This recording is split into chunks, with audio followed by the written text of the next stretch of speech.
think they've just nailed it, having the opportunity of one pool but a number of different waves, so it doesn't get stale. You can mix it up and lefts, rights, the whole lot. So it's yeah, it's a really good facility.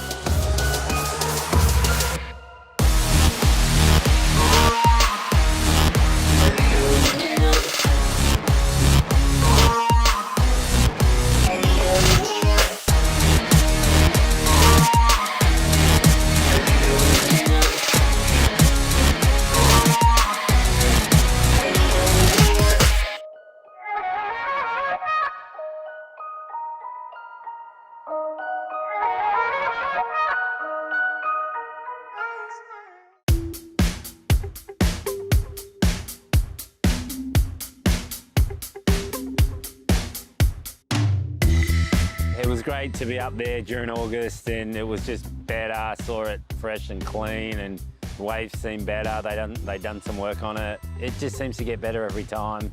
Being a surfer and seeing a good wave, I mean, that's, you know, that's a holy grail. The one wave spreads out in a circle, and it's going to all these different breaks, and you can't keep your eye on watching all these different breaks. There's a crazy slabbing pit there, there's a perfect peak there, and then there's another like trestle spun wave over there, and you're trying to see what each wave's doing, and you can't keep your eyes on all of them. When someone sees it that hasn't seen it yet, the look on their face is just wild. I was up there with Surfing Life shooting their board test. Initial thoughts would it maybe be a little bit gutless. You never know how powerful a machine-made wave's going to be, and that was pretty quickly destroyed. It turned out to be pretty powerful and, yeah, solid.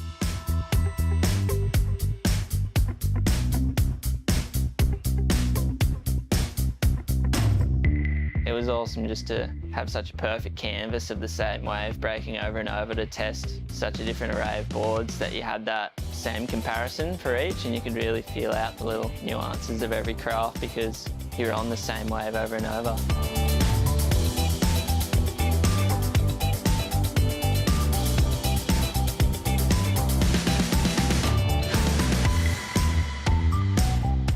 Felt good just to kind of get back in the groove.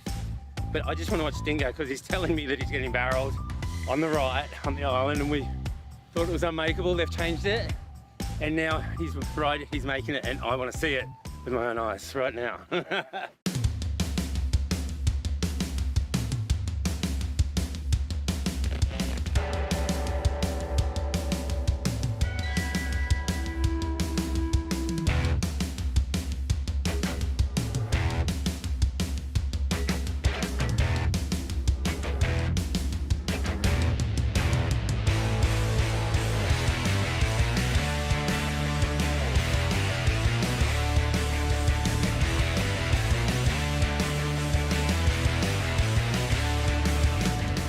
I really want to see if it was doable because I don't think anyone really made a wave. And I think Jay Ock, you know, he tried before, but I think he might have broke his board or something happened. You know, I think the first wave I went over on, and then I kind of seen where I needed to sit, you know, and then just had a ball all day.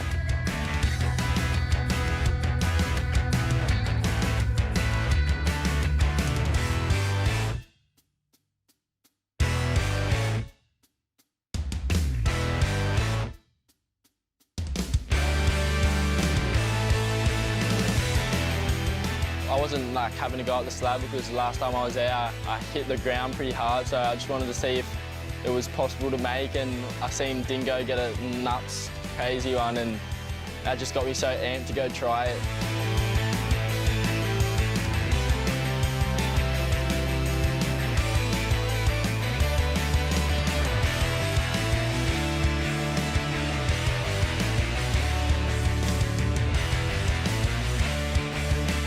The whole process of it paddling out and then sitting in the lineup and then just seeing this like something out of Waterworld. You just get these perfect lines that hit that bit of concrete, unreal.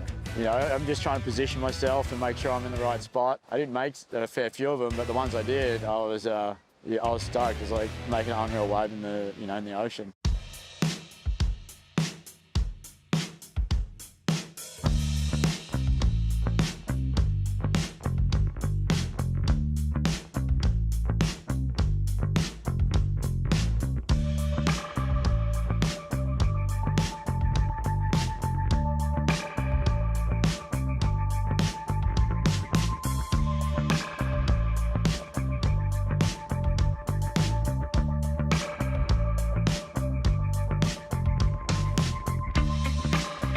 It's sick to see Luca surf the wave pool. She's a really good male rider, and it's really good to see like the pool is good for male riders as well.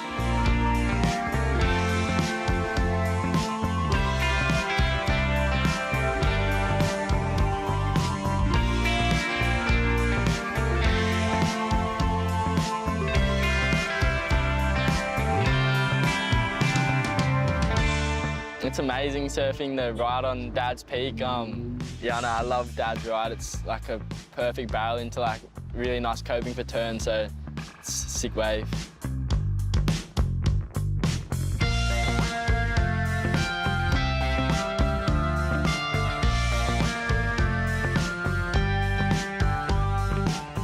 Jay's coming along. The best thing that's actually happened with him too, apart from splitting the peak, is he's working on his backhand there, so we don't get a lot of lefts on the Gold Coast. And he's learning his barrel riding on the left, and he's been, it's progressing great. And to have that is just like, oh, you know, it's priceless, really. It's utopia for surfers. The barrel on Ocky's Peak, it's longer than what you think. You think it's just going to be a novelty type barrel where you take off and it's so quick and you come straight out, whereas the way it barrels at Ocky's Peak is like pull in off the takeoff and you can slow down and then it speeds up, so you kind of can pump in it and then you go high as it curls down and then you come out. So it's like you're riding a proper tube then, it feels like. I could do that for days and days and days on end and absolutely love it. It was pretty crazy seeing a machine like that make waves for the first time. It looked like something out of a movie. There was so much happening, but it was pretty cool to see something like that in Australia. First set that came through, I completely missed the wave, just being too far out. Sheldon was on the second wave and I was on the third, and we were totally out of position, and yeah, he missed the first one and then I let him go my one. It stands up pretty awesome from the takeoff and kind of holds its shape all the way through. It throws pretty nice, so I could try a few fin throws, and because it has so much power right there, I didn't feel like I had to pump or generate too much speed. Obviously, like from where I took off, I was kind of had enough speed to attempt what I wanted to do. It's actually really amazing. The first two sections are like proper sections you'd see in the ocean. I'm pretty tall, so I was like, probably my main concern going there, if I was going to be able to actually hit the section with speed, and definitely exceeded my expectations there. Yeah, so, you know, we were surfing all day on Ocky's Peak, and the slab left, yeah.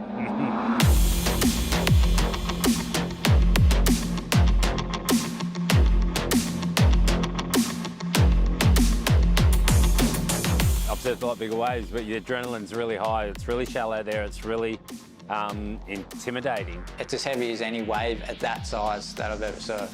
A lot of like other pools, they don't have that ocean slab feeling. Like they have these barrels, but they're not like that one. That one, your heart's racing, you're paddling in, you're paddling hard because you want to make that drop. It's really similar to, you know, a little chopu or something.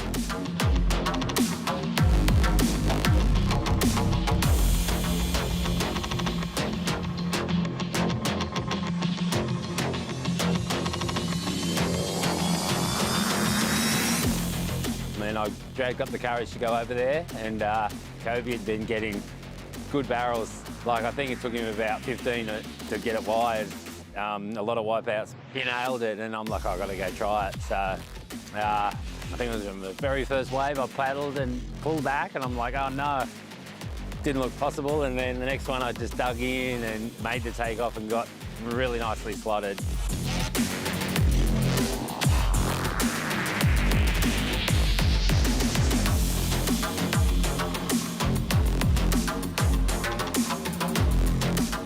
And the feeling after that was like a new wave had been found. Yeah, the island or the slab, it's crazy. It's so much power condensed into such a short amount of time. It's just all positioning, basically. I damaged a few boards, broke one, and knocked the fins out of another. If you fall wrong, you could probably get pretty belted up. You know, it's kind of the risk versus reward. If you pull it all off, it's a pretty crazy feeling. It kind of reminded me a lot of, I guess, behind the rock snapper. Because it does just drop out from underneath you, and it's basically all positioning, but I guess no one on the shoulder to kind of burn you.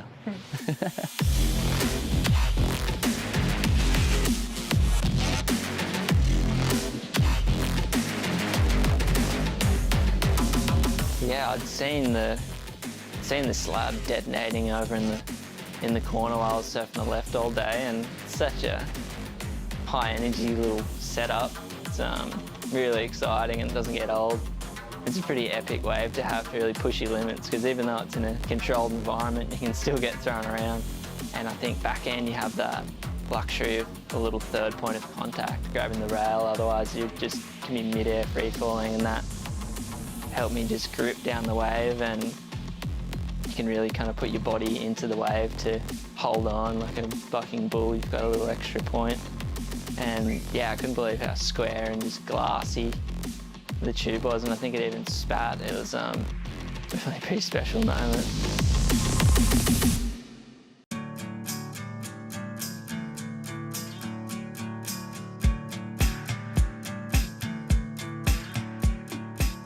Jonah got barreled and came out double, claimed it, frothing, out of control. Just to see the pure stoke, because he's just starting to ride the barrel, and that was the best barrel he's ever had. It was epic. So stoked for Jonah to see him get that wave. He was hyping it up, telling me that it was the best barrel of his life. But I wasn't going to believe him till I seen it. So when I finally seen it, I was definitely stoked for him. Like he's psyched on the pool as well. So it's nice to share that with my little brother.